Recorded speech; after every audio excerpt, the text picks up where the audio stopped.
விழுதல் என்பது வேதனை, விழுந்த இடத்திலே மீண்டும் எழுதல் என்பது அதுதான் சாதனை.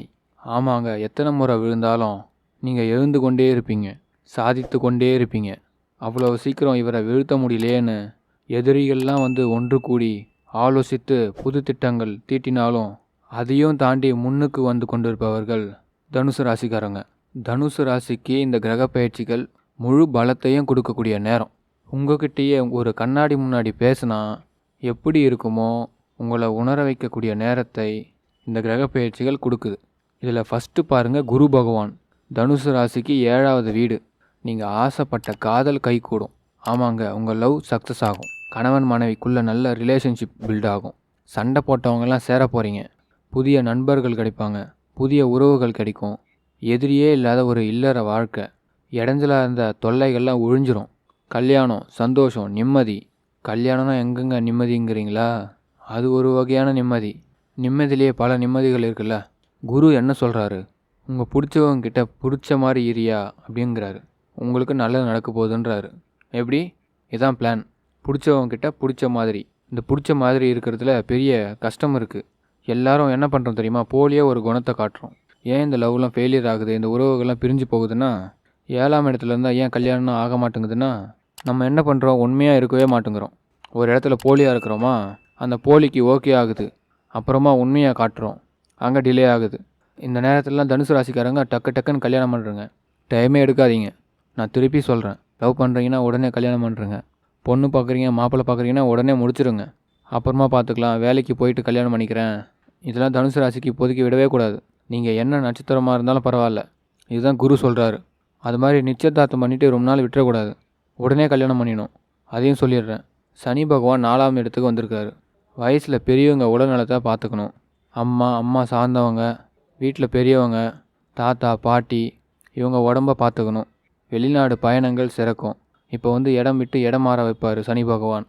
இடம் விட்டு இடம் மாறக்கூடிய வாய்ப்பை கொடுப்பாரு. தகுதி உயர்வை கொடுப்பாரு. சம்பாதிக்க இன்னும் அதிகப்படுத்துவார். 10 ரூபா சம்பாதிக்கிறீங்கன்னா 15 ரூபா சம்பாதிக்க கொடுப்பாரு.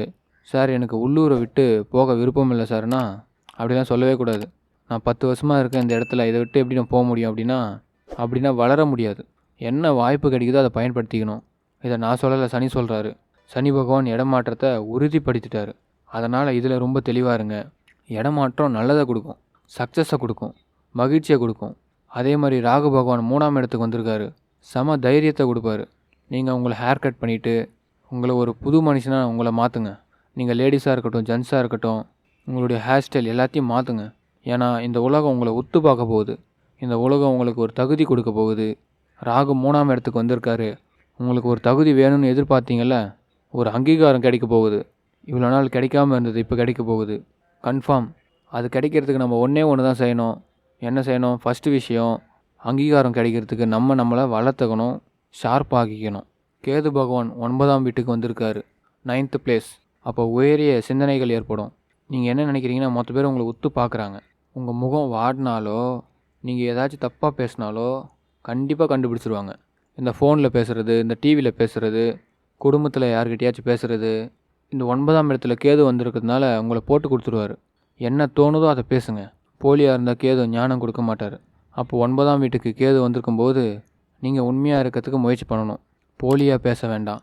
போலியாக ஒரு விஷயத்த ரொம்ப தூரம் ஓடாது.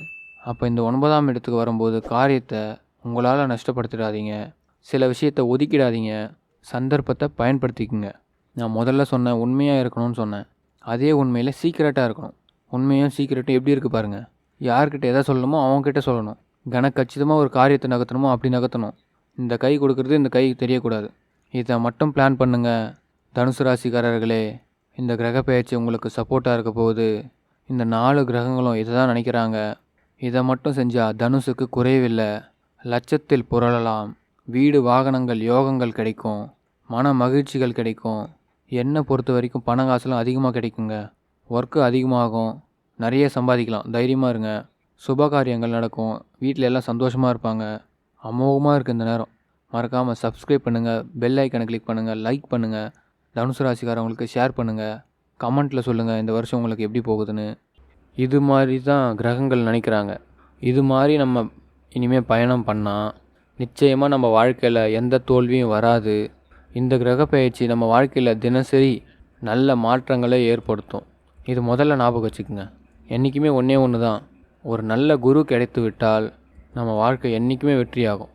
பல விஐபிகள்லாம் வாழ்ந்தார்கள், வாழ்ந்து கொண்டு இருக்கிறார்கள். அவங்கெல்லாம் வெற்றி பெற்று கொண்டு இருக்கிறார்கள். அவங்க பின்னாடி ஒரு விஐபிக்கு பின்னாடி ஒரு குரு இருக்கிறாங்க.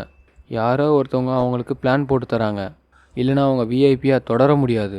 யாரோ ஒருத்தவங்களுடைய பேச்சை நம்ம கேட்கும்போது தான் நம்ம பெரிய ஆள் ஆக முடியும். நம்ம வீடு ஒரு ஆணாக இருந்தால், அவன் குழந்தையாக இருந்தால், இளைஞனாக இருந்தால் அவனுடைய தாய் தந்தையோட பேச்சை கேட்கணும். அடுத்த குரு வாத்தியார் பேச்சை கேட்கணும். எந்த பாடத்தை எந்த தலைப்பில் எடுத்துக்கிறோமோ அந்த பாடத்தை சொல்லி கொடுக்குறவருடைய அணுகுமுறை, அவருடைய பேச்சை கேட்கணும்.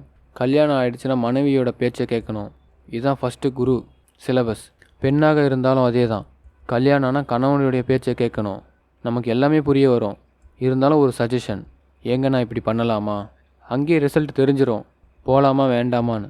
எவ்வளோ பெரிய பிஸ்னஸ் இருந்தாலும் சரி, பிஸ்னஸ் பண்ணுறீங்க, நீங்கள் எந்த வேலையில் இருக்கீங்க, ஒரு முடிவு எடுக்க போகிறீங்க, அப்போ ஒரு குருக்கிட்ட கேளுங்க. ஒரு நண்பன் கூட உங்களுக்கு சப்போர்ட்டாக பேசுவான், சொந்தக்காரங்க உங்களுக்கு ஆப்போசிட்டாக பேசுவாங்க.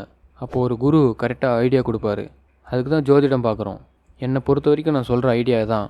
என்கிட்ட ஜாதகம் பார்க்குறவங்ககிட்ட முதல்ல சொல்கிற செய்தி, நீங்கள் என்ன நினைக்கிறீங்க, இப்போ இது வேணுமா, இந்த நேரம் வேண்டாம், இல்லை இந்த நேரம் வேண்டும், ஆனால் எது ஆசைப்பட்டாலும் அது உனக்கு நடக்கும், ஆனால் கொஞ்சம் வெயிட் பண்ணுன்னு சொல்லுவேன். இல்லைனா இந்த நேரம் கரெக்டாக இருக்குது செய்யின்னு சொல்லுவேன். அவ்வளோதான். இந்த ஒரு வழிகாட்டல் இருந்தால் எல்லா கிரக பெயர்ச்சிகளும் உங்களுக்கு சாதகமாக இருக்கும். அந்த இறைவன் உங்களுக்கு எல்லாருக்கும் சப்போர்ட் பண்ணுறார், நல்ல வழியை காட்டுறார். யாருக்கும் தோல்வி வராது. மறக்காமல் லைக் பண்ணுங்கள், சப்ஸ்கிரைப் பண்ணுங்கள், கமெண்ட்டில் சொல்லுங்கள் உங்கள் கருத்துக்களை, ஷேர் பண்ணி விடுங்க. நன்றி.